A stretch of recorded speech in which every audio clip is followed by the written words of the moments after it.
Hi everyone, this is the Conflicted Critic back with another video, and as promised in my last video, we're going to read out two chapters from The Spoke Zarathustra by Friedrich Nietzsche, a book that we went into great detail in our last review, and which also compelled me to write sort of an opinion-based essay on my Facebook blog by the same name, The Conflicted Critic, for which the link I've shared in the caption below. And today we're going to discuss two chapters from this timeless, eternal book, which really got to me, which were really meaningful for me, and which really introduced me to the essence of this book and the entirety of Nietzsche's philosophy. So, the first chapter that we're going to read from this book is of the Virtuous. So, here it goes. One has to speak with thunder and heavenly fireworks to feeble and dormant senses. But the voice of beauty speaks softly. It steals into only the most awakened souls. Gently my mirror trembled and laughed to me today. It was beauty's holy laughter and trembling. My beauty laughed at you, you virtuous today, and thus came its voice to me. They want to be paid as well. You want to be paid as well, you virtuous? Do you want reward for virtue and heaven for earth and eternity for your today? And are you now angry with me because I teach that there is no reward giver nor paymaster? And truly, I do not even teach that virtue is its own reward. Alas, this is my sorrow. Reward and punishment have been blindly introduced into the foundation of things, and now even into the foundation of your souls, you virtuous. But my words, like the snout of the bow, shall tear up the foundations of your souls. You shall call me a plowshare. All the secrets of your heart shall be brought to light, and when you lie, grubbed up and broken, in the sunlight, then your falsehood will be separated from your truth. For this is your truth. You are too pure for the dirt of the words revenge, punishment, reward, retribution. You love your virtue as the mother her child. But when was it heard of a mother wanting to be paid for her love? Your virtue is your dearest self. The ring's desire is in you, to attain itself again. Every ring struggles and turns itself to that end. And every work of your virtue is like a star extinguished. Its light is forever traveling. And when will it cease from traveling? Thus the light of your virtue is still traveling even when its task is done. Though it be forgotten and dead, its beam of light still lives and travels. That your virtue is yourself and not something alien, a skin, a covering. That is the truth from the bottom of your souls, you virtuous. But there are indeed those to whom virtue is a writhing under the whip, and you have listened too much to their cries. And with others, their vices grow lazy, and they call that virtue. And once their hatred and jealousy stretch themselves to rest, their justice becomes lively and rubs its sleepy eyes. Justice in inverted commas.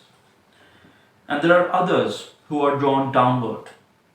Their devils draw them. But the more they sink, the more brightly shines their eye and the longing for their God. Alas, their cry too has come to your ears, you virtuous. What I am not, that to me is God and virtue. And there are others who go along heavy and creaking, like carts carrying stones downhill. They speak much of dignity and virtue. Their break they call virtue. And there are others who are like household clocks wound up. They repeat their tick-tock and want people to call tick-tock virtue. Truly, I have fun with these. Wherever I find such clocks, I shall wind them up with my mockery. Let them chime as well as tick. And others are proud of their handful of righteousness, and for its sake commit wanton outrage upon all things, so that the world is drowned in their unrighteousness. Alas, how ill the word virtue sounds in their mouths. And when they say, I am just, it always sounds like I am revenged. They want to scratch out the eyes of their enemies with their virtue, and they raise themselves only in order to lower others. And again, there are those who sit in their swamp and speak thus from the rushes. Virtue, that means to sit quietly in the swamp. We bite nobody and avoid him who wants to bite, and in everything we hold the opinion that is given us. And again, there are those who like posing and think virtue is a sort of pose. Their knees are always worshipping, and their hands are glorifications of virtue, but their heart knows nothing of it. And again, there are those who hold it a virtue to say virtue is necessary, but fundamentally they believe only that the police are necessary. And many a one who cannot see the sublime in man calls it virtue that he can see his baseness all too closely. Thus he calls his evil eye virtue. And some want to be edified and raised up and call it virtue. And others want to be thrown down and call it virtue too. And in that way, almost everyone firmly believes he is participating in virtue, and at least asserts he is an expert on good and evil. But Zarathustra has not come to say to all these liars and fools, what do you know of virtue? What could you know of virtue? No. He has come that you, my friends, might grow weary of the old words you have learned from the fools and liars. That you might grow weary of the words reward, retribution, punishment, righteous revenge. That you might grow weary of saying an action is good when it is unselfish. Ah, my friends, that yourself be in the action as the mother is in the child, let that be your maxim of virtue. Truly, I have taken 100 maxims and your virtues, dearest playthings, away from you, and you scold me now as children scold. They were playing on the seashore, then came a wave and swept their playthings into the deep. Now they cry. But the same wave shall bring them new playthings and pour out new colored seashells before them. Thus they will be consoled. And you too, my friends, shall like them have your consolations and new colored seashells. Thus spoke Zarathustra. So, a beautiful chapter on virtue, the renditions of virtue that we have made for ourselves just to feel more comfortable about our lives, about ourselves. But in actuality, the things that we define virtue by is not virtue at all. It's just a fictional reimagining of an ideal or of a concept that is too universal and too eternal for us to grasp wholly or completely. So again, a wonderful chapter. The way he puts out the renditions of virtue that humankind possesses, and the way he negates it all with one sentence, the sentence that everyone has his own perception of virtue, and Zarathustra is not there to quash these perceptions. Zarathustra is just here to warn the people not to go upon the words of the past, the stories of the past, to reimagine or to realize basically the universality and the eternal nature that virtue holds, and that virtue is not something to be calculated, rather it is something that grows and flows like the sea. So a wonderful chapter, one of my most favorite chapters during the earliest part of the book. This is from part 2 of this book. But now we're going to a very dark chapter, one of the most difficult chapters to digest in this book, which is The Ugliest Man. So here it goes. And again Zarathustra's feet ran through forests and mountains, and his eyes sought and sought. But him they desired to see. The great sufferer and crier of distress was nowhere to be seen. All the time he was on his way, however, he rejoiced in his heart and was thankful. What good things this day has given me, he said, as recompense for having begun so badly. What strange discoursers I have found. Now I will long chew their words as if they were fine corn. My teeth shall grind and crunch them small, until they flow into my soul like milk.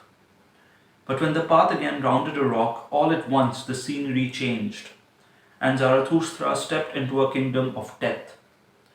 Hair black and red clips projected up. No grass, no tree, no cry of birds.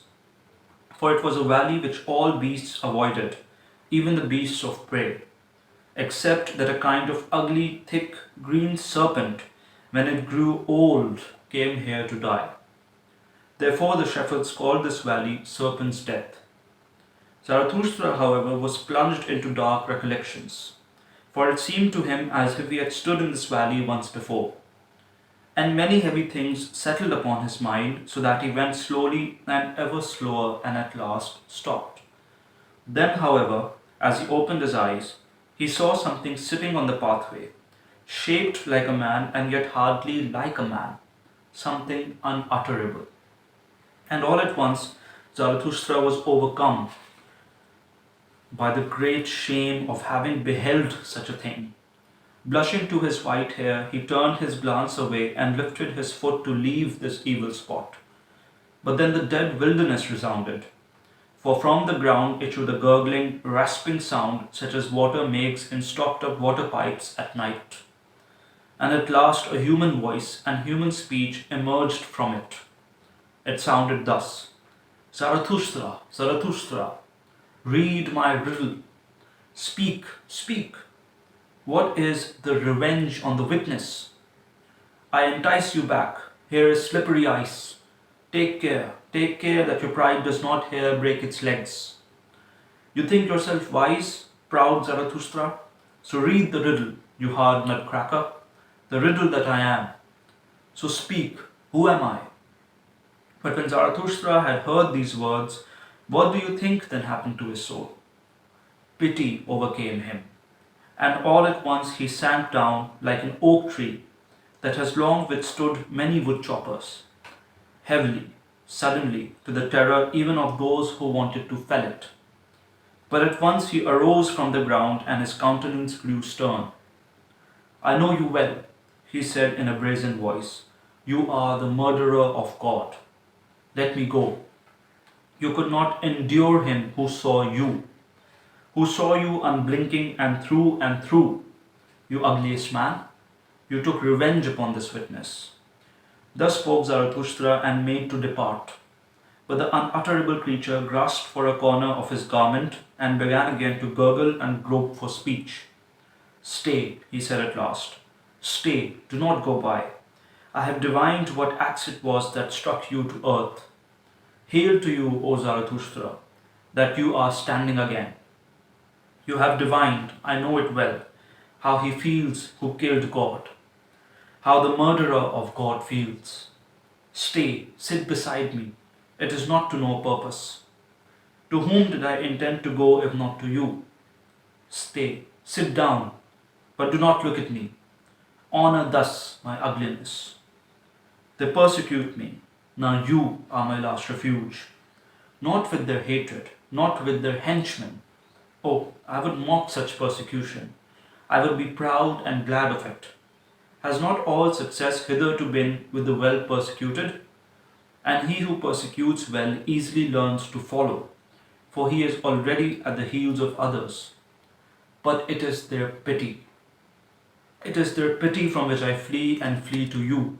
O Zarathustra, my last refuge, protect me. You, the only one who can divine me. You have divined how he feels who has killed him. Stay, and if you will go, impatient man, do not go the way I came. That way is bad. Are you angry with me because I have mangled language too long? Because I have advised you? But no, it is I, the ugliest man, who also have the biggest, heaviest feet. Where I have gone, the way is bad. I tread all roads to death and to destruction. But that you went past me, silent, that you blushed, I saw it well. By that I knew you for Zarathustra. Anyone else would have thrown me his arms, his pity, in glance and speech. But for that I am not enough of a beggar. You have divined that. For that I am too rich, rich in big things, in fearsome things, in the ugliest things, in the most unutterable things. Your shame, O Zarathustra, honored me. I escaped with difficulty from the importunate crowd of those who pity, that I might find the only one who today teaches pity is importunate. You, O Zarathustra.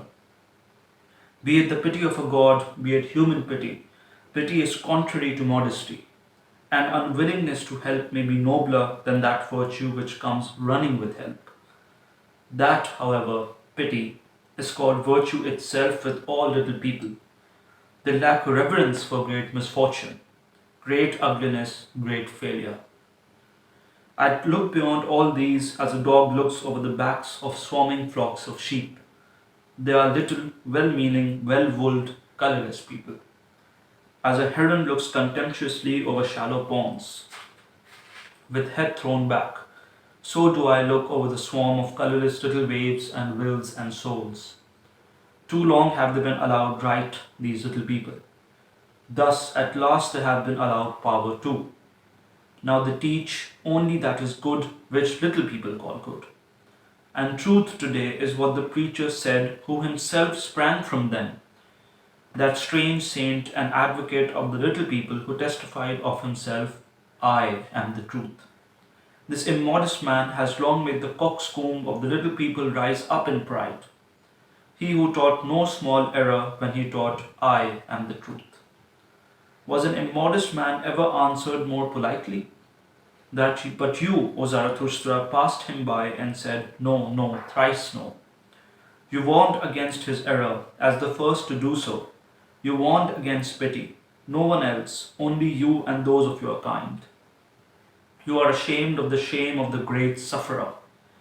And truly, when you say a great cloud emerges from pity, take care, mankind. When you teach all creators are hard, all great love is beyond pity. O Zarathustra, how well read in weather omens you seem to me.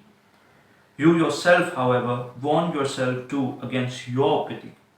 For many are on their way to you, many suffering, doubting, despairing, drowning, freezing people. I warn you too against myself. You have read my best, my verse riddle, me, myself, and what I have done. I know the axe that fells you. But he had to die. He looked with eyes that saw everything. He saw the depths and abysses of man, all man's hidden disgrace and ugliness. His pity knew no shame. He crept into my dirtiest corners. This most curious, most over-importunate, over-compassionate God had to die. He always saw me. I desired to take revenge on such a witness, or cease to live myself. The God who saw everything, even man, this God had to die. Man could not endure that such a witness should live. Thus spoke the ugliest man. Zarathustra, however, rose and prepared to go, for he was chilled to his very marrow. You unutterable creature, he said, you warned me against your road. As thanks for that, I recommend you mine.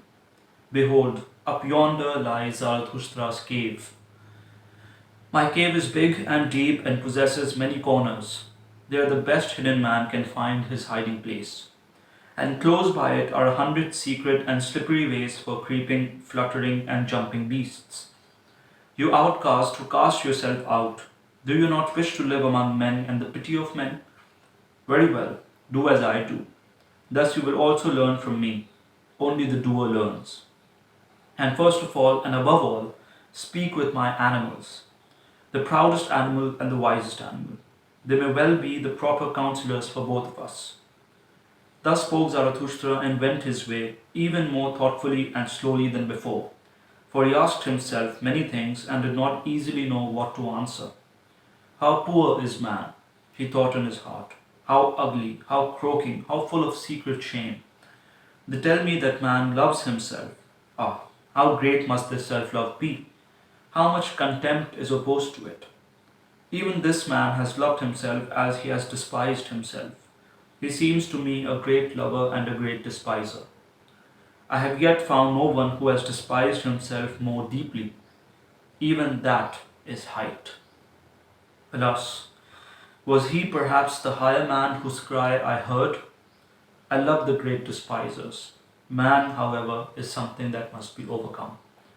Again, a haunting chapter from this book, and the way the ugliest man relates his story, the way he first realizes pity, and then he realizes the pity that God must possess for humankind, and why he feels the need to murder this witness that cannot be evaded, that cannot be overcome by mankind.